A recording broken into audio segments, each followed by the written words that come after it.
Bonjour! Dans la vidéo d'aujourd'hui, je vous parle des patrons que j'ai préféré coudre, mais aussi que j'ai les plus supportés en 2021. On y va?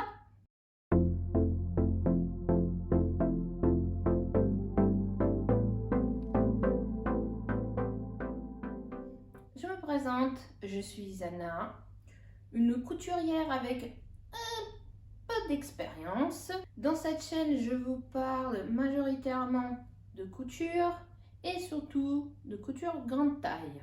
Si vous êtes nouveau ici, n'hésitez pas à vous abonner. Comme j'ai dit lors de ma précédente vidéo, si vous avez des questions ou des idées à partager, n'hésitez pas, les commentaires sont là pour ça. Tant que c'est fait dans la bienveillance et la bonne humeur, ça ira.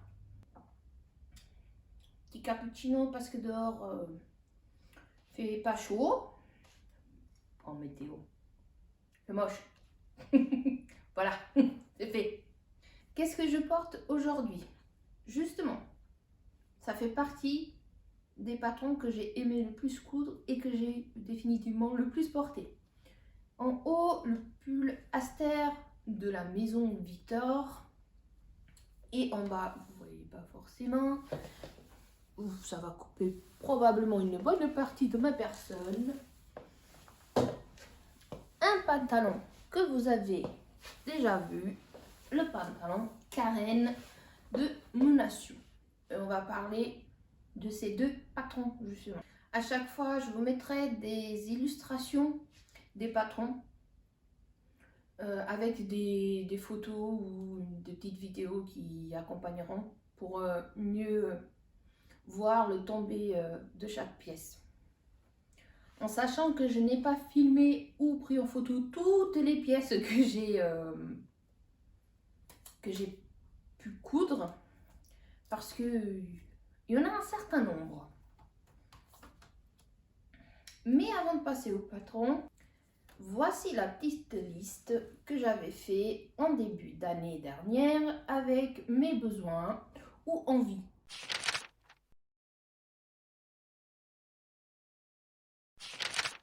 Alors, je les ai presque tous cousus ou essayé de les coudre. Et alors, à savoir que j'ai arrêté de noter à bout d'un moment parce que voilà, il y en avait quand même pas mal de réalisations. Mais disons que de début mars à début juin, j'étais à cette petite feuille de réalisation. Certains sont réussis, d'autres non. C'est ça la couture, d'essayer, d'apprendre et d'avancer. Éventuellement de découdre aussi. Coucou, c'est la Anna du montage. Je vous reprends en face caméra pour m'excuser parce que en fait je me rends compte que je vais un peu trop vite au niveau des présentations de certains patrons. En effet, j'étais un peu pressée parce que je craignais qu'il y ait des bruits en fond, puisque actuellement il y a des travaux au niveau de mon immeuble et en fait dès que j'ai coupé la vidéo, ça n'a pas loupé, j'ai écouté des bruits de perceuse. Je tâcherai d'être un peu plus détaillée par la suite. N'hésitez pas si vous avez des questions à les poser en commentaire, j'y répondrai. Je vous souhaite un bon visionnage. Le pull Aster de la maison Victor. C'est un pull que j'ai cousu en plusieurs exemplaires. Vous avez sur le site de la maison Victor la version papier au prix de 10,95 € et la version PDF à 5,85 €. C'est un patron qui va de la taille 34 au 56. Moi j'ai cousu une taille entre le 52 et le 54. C'est une difficulté 1 sur 4. Personnellement, la difficulté que j'ai trouvée, et c'est le petit bémol en fait de ce patron, c'est cette encolure, comme vous voyez, elle baille un petit peu. Normalement, elle est censée être plaquée. Il y a des astuces que d'autres couturières ont trouvées pour justement obtenir ce résultat plaqué. Les tissus conseillés, des tissus extensibles, moi j'ai utilisé du jersey de coton et du French terry.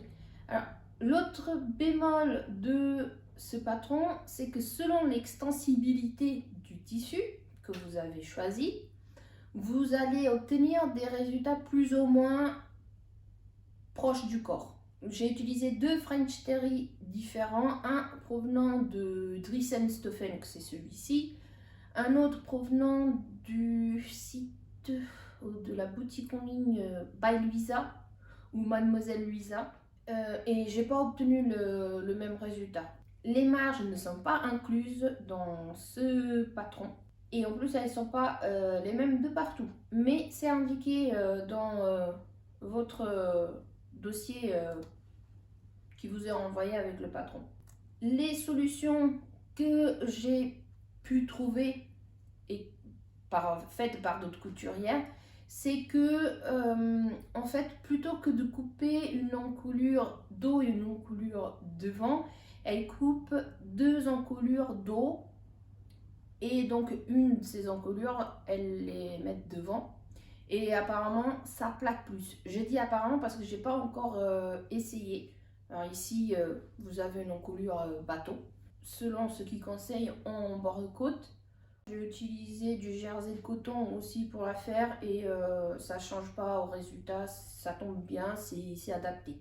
Mais encore une fois, ça peut changer un peu dû à l'extensibilité, l'élasticité plutôt du tissu. Les modifications que moi j'ai apportées.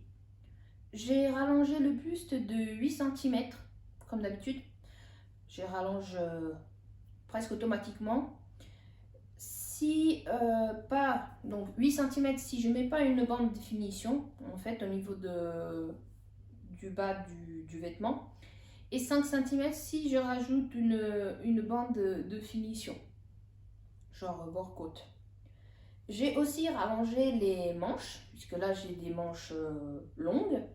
De base c'est des manches 3/4, avec un bracelet de manches pareil en bord côte. Et mon dernier test, qui s'avère ne pas être un des plus aboutis, c'est celui avec le French terry que j'ai acheté chez Mademoiselle Louisa. Je l'ai fait en taille 52 sans marge de couture et c'est peut-être ça qui fait qu'il est un peu petit aussi et pas forcément l'élasticité du tissu. Donc, ce qui me plaît avec ce patron, c'est justement cette encolure qui donne un petit air sophistiqué tout en étant simple. Personnellement, les manches 3/4, pourquoi pas, j'aime bien, mais pas en hiver.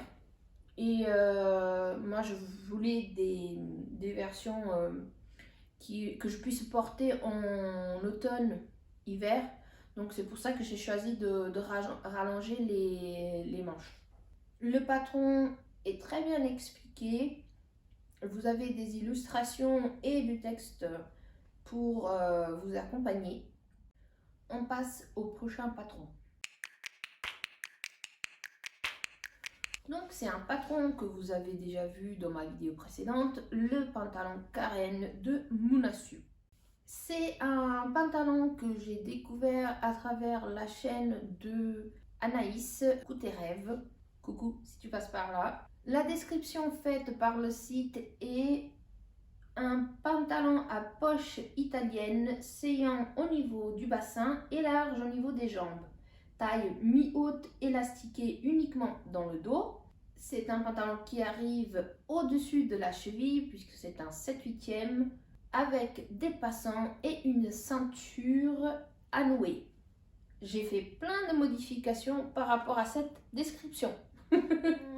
Je trouve que sur ce patron, la difficulté technique est de trouver sa taille.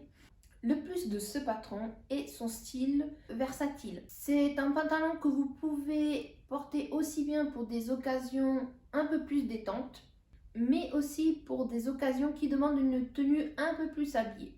Le tout va donc dépendre du tissu que vous choisissez et des autres pièces avec lesquelles vous allez le porter.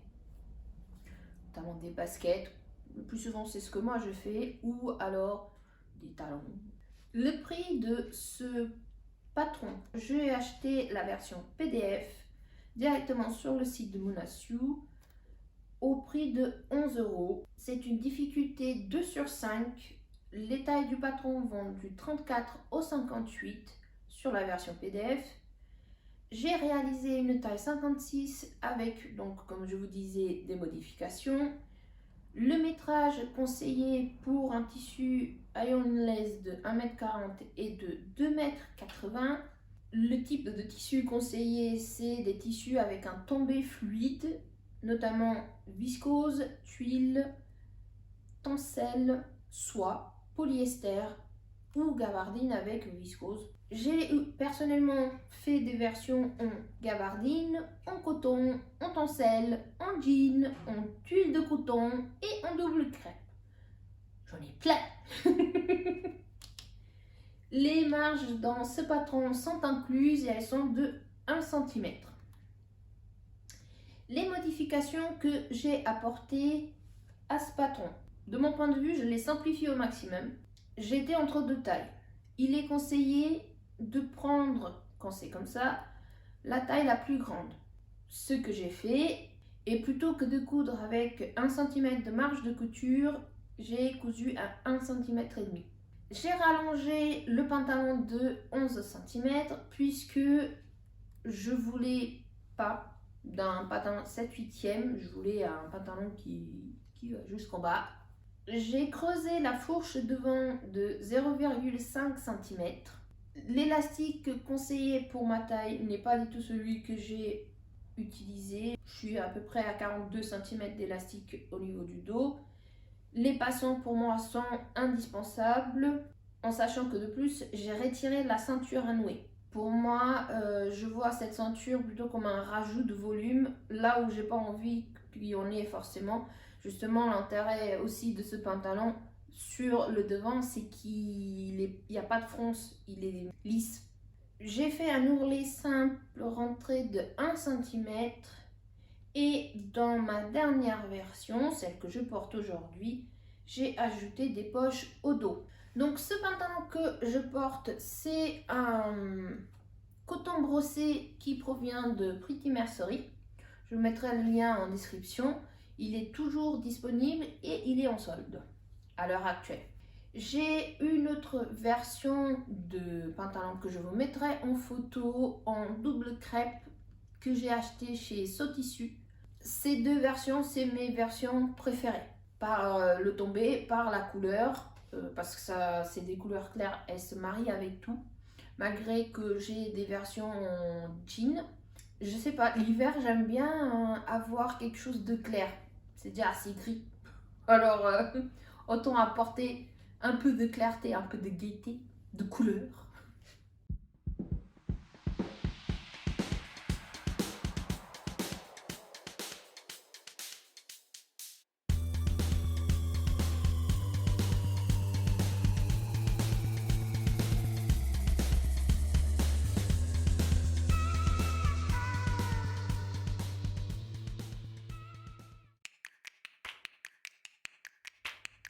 Le dernier patron que j'ai aimé le plus coudre et que j'ai le plus porté, que cela soit en été ou en hiver, c'est un patron qui provient de ce livre-ci, le livre Dressed de Direndo.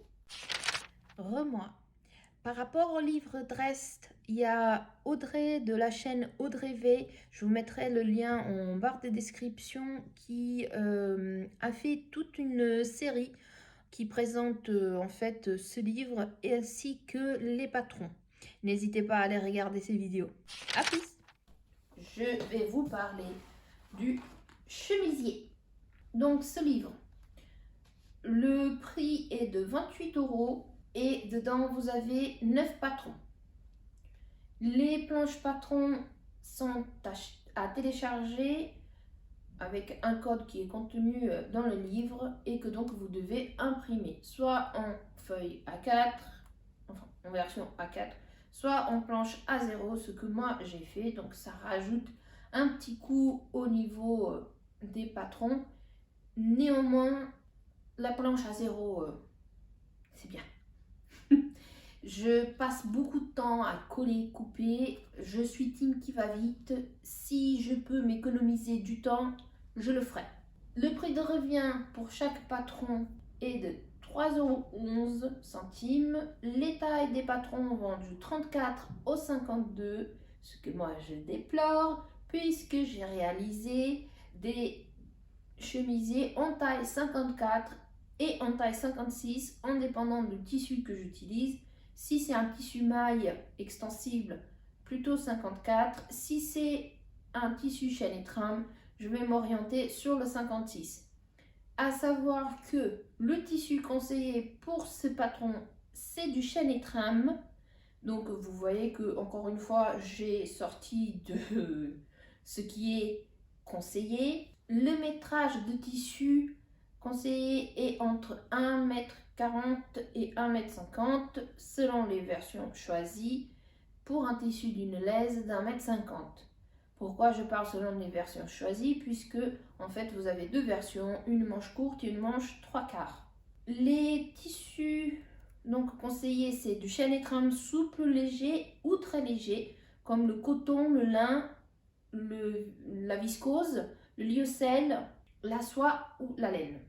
J'ai utilisé personnellement de la viscose, du lin viscose et de la maille, notamment la version que vous allez voir de la maille mauve à motif ajouré qui provient de chez Pretty Mercery.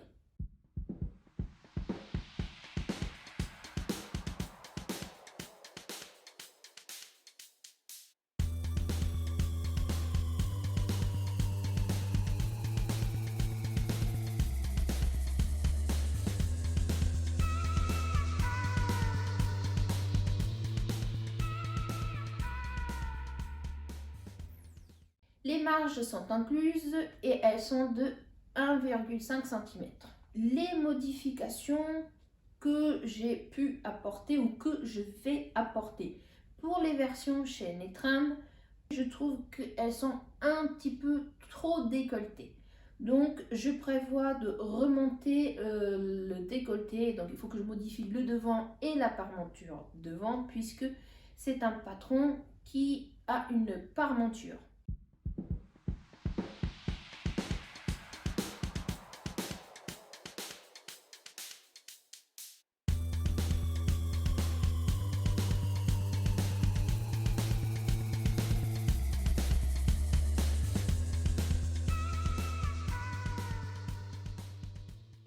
Pour la version maille, le but en fait pour cette version, personnellement, c'était... j'ai la nez qui me gratte, désolée. Donc je disais pour la version maille, personnellement, le but c'était de me faire des gilets, mais je me suis rendu compte que je peux tout à fait le porter juste comme ça, une pièce simple sans qu'il soit forcément un gilet. Comme si c'était un chemisier en fait, en fin de compte. Donc j'ai rallongé les manches et j'ai rajouté un poignet de manche avec trois petits boutons que j'aime beaucoup, qui proviennent de AliExpress. Pour les prochaines versions, que ça soit en chaîne et trame, que ça soit en maille, je prévois de rallonger le bas de au moins 5 cm. Ce que j'aime avec ce patron, c'est que c'est un patron simple qui laisse de la place à l'imagination. Vous voyez que moi je suis complètement sortie de ce qui est proposé par le livre, donc des versions chaîne et trame. Moi j'ai carrément fait un gilet en maille.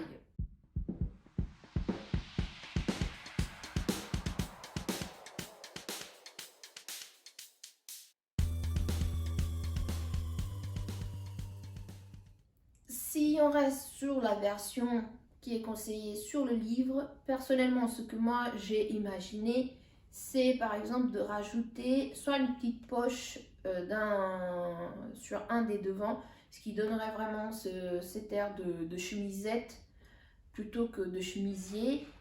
Ou alors par exemple rajouter du galon ou de la dentelle au bout des manches ou en bas du chemisier. Pour ce type de patron, c'est aussi le tissu que fera toute la différence et les boutons que vous choisirez. Si vous avez des versions différentes à proposer pour ces patrons, n'hésitez pas au niveau des commentaires, je lirai avec grand plaisir. N'hésitez pas aussi à me dire quels sont vos patrons préférés que vous avez pu coudre, que vous avez aimé le plus coudre. Ça va peut-être me permettre de connaître des nouveaux patrons, même si le but ce n'est pas d'en acheter, bien sûr. Je vous remercie d'avoir regardé cette vidéo. Si vous l'avez aimé, vous savez quoi faire, petit pouce. Et je vous dis à la prochaine. Tchuss! Laisse tomber les filles, laisse tomber les filles.